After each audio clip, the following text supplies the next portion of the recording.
नाम है खूबसूरत सा हिनाज के मायने है ख्वाहिश। लड़कियों के खूबसूरत से नाम। अगला नाम है जीनिया के मायने है मुतासिर शख्सियात। खूबसूरत सा नाम है अगला राइज़ा के मायने है खुशी।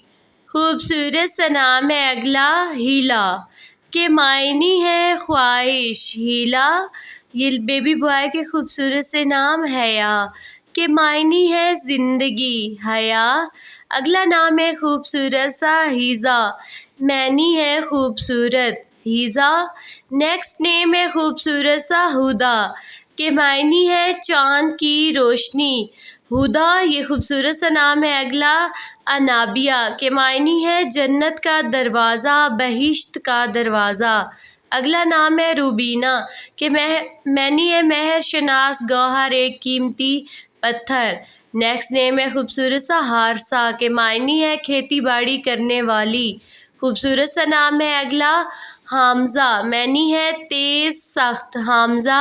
नेक्स्ट नेम है हातफ़ा मैनी है छीनने वाली। हातफ़ा खूबसूरत सा नाम है अगला बिस्मा के मायने है मुस्कुराहट। बिस्मा खूबसूरत सा नाम है अगला नाजिया के मायने है फ़िक्र करने वाली। नाजिया नेक्स्ट नेम है खूबसूरत सा ज़ादी के मायने है पैदा। ज़ादी नाम खूबसूरत सा। अगला नाम है बेबी गर्ल का जन्बील के मायने है बैग पर्स। जन्बील